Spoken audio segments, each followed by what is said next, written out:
Hey guys, I'm here to tell you today how you can finish up and submit your first assignment for music tech. As you know, you're trying to compose a piece of music that goes for around 15 seconds. It's going to use fourths and fifths. It's going to use some MIDI effects and maybe even some audio effects. And I want to show you how to finish up that assignment. Before I do, I'm just going to walk you through the different parts that I've got so you can see how everything works together.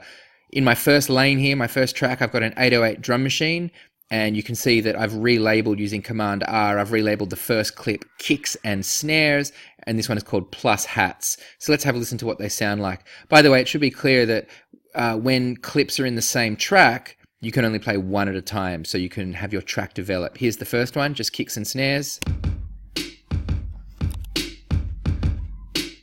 And here's the hats. Back to the kicks.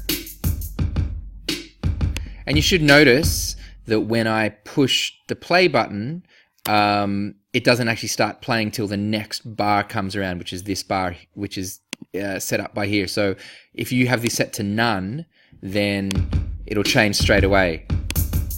And it gets out of tune, out of time very quickly. So it's usually normal to leave this set to one bar.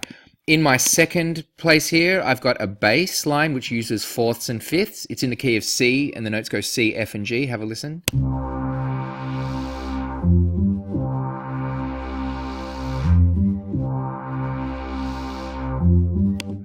And then over here, I've got another part.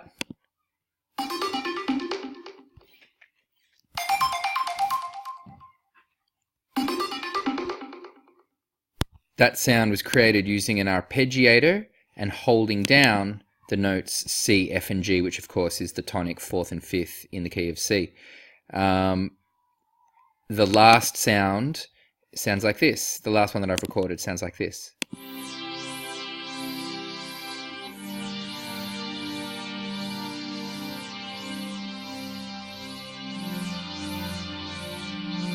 So I've recorded some pads using of some chords that fit well, and they're in the key of C. So let's have a listen to what it all sounds like together. To do that, you can see all these four are in a line. That line is called a scene, and I'm going to hit play over here to play all four of them together.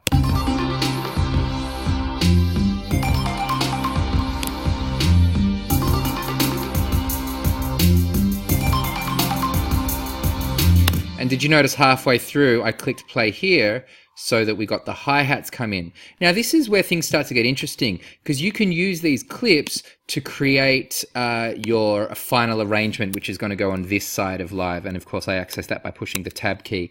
And here's how it works. You decide which clip or clips you want to start with and give them their own scene. For me, I want to start with the pad. So I'm going to click on it, Command C, Command V, copy and paste into an empty scene, so scene 4. And I think it might also be nice to start with this other one. So I'm going to Command C, Command V, that together. So now scene 4, I'm going to rename Start here, because that's my first scene of my song. And have a listen to that, these two together. The next thing I want to happen after that is that the kicks and snares will come in. Let's have a listen.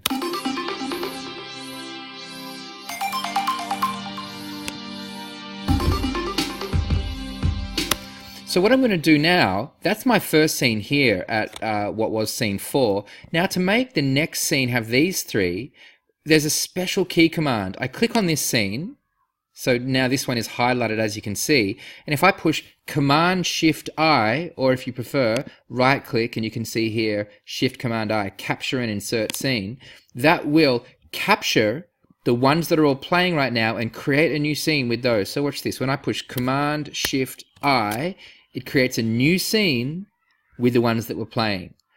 So now I have my song. Oh, it's called Start Here One. That's silly. I'll just call it number 2. And I might even delete these ones, so hopefully the naming will work. Beyond it, we'll see what happens. For my next scene, after I've done that for a bar or two, I want to bring the hats in and I want my bass to come in. So what I'm going to do is get those ones started. There's the bass and there's the hats. And now you can see I've got different clips playing. And now I'm going to click here on 2, Command Shift I, and yes, it created one called 3. and that's my third scene. And then for my final scene, I'm going to create a new one. I'm just going to Command I, insert a scene, and I'm going to take this one, Command C, Command V, and get rid of everything else, the snares and the kicks, and just call it hats only.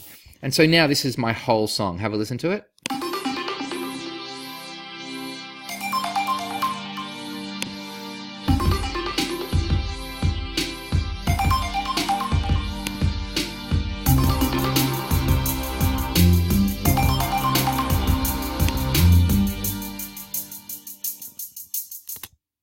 And there it is.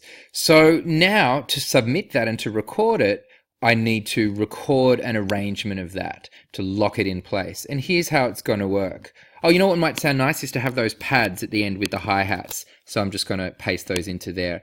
Now here's my final arrangement. Starting here, here's how I record it into this side of Ableton. You start by pushing the record button. Notice nothing happens. By the way, if you right-click, if it says start playback with record, if you've got that ticked like that, then when you push the record button, it'll start playing.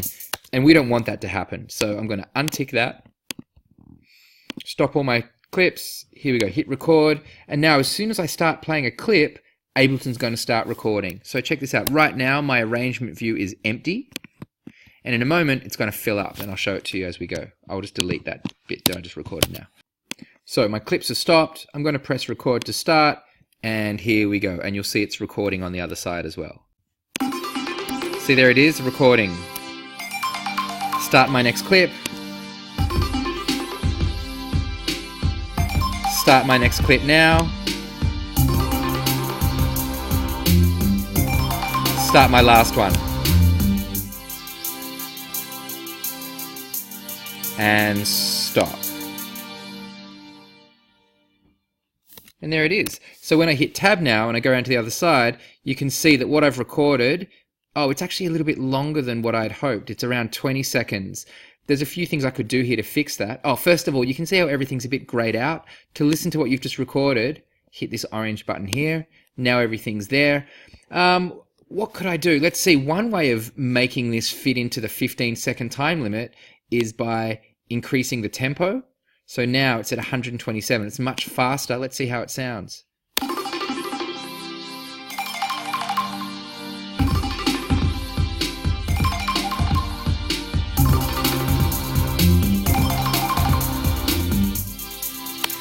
I don't like that. So instead of having recording, instead of changing the tempo to much faster, I just click Command Z to turn it back to the original tempo, and I'm just going to delete part of it. So I think I'm going to delete the first little bit here.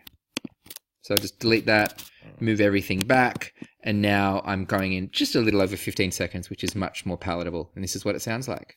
So essentially that's the same as deleting my first clip there. My first scene, I mean.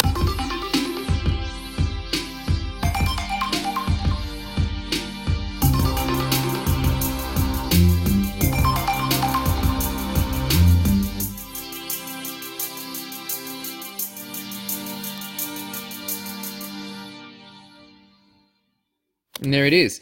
So the last thing you'll notice is that as the last chord plays, even after the scene finishes here, after the clip finishes, I mean to say, the sound keeps going. Have a listen to that.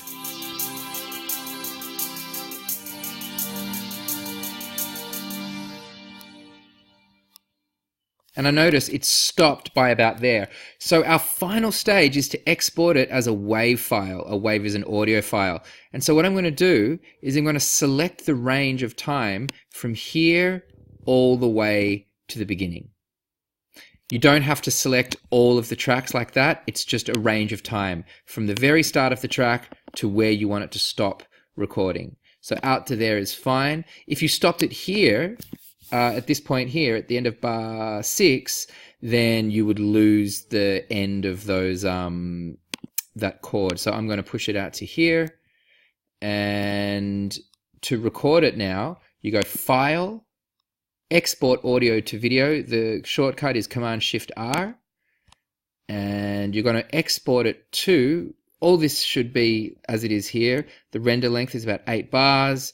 File type is a wave, 44,000 kilohertz, and you press export, and then it asks you where, and of course you're going to go to music, high school music tech, and for me it's called demo first assignment. For you guys it'll be called intro music and standing on the shoulders of giants or something, and of course you need to put your name on it as well, so I'll call it demo first assignment Mr. Gainsler, hit save, and now it's exporting an audio file of all that. So now if you go into Finder and you go to the right folder, then inside that folder should be an MP3, and if you listen to that MP3 it should be exactly what you just recorded, including the tail not being cut off.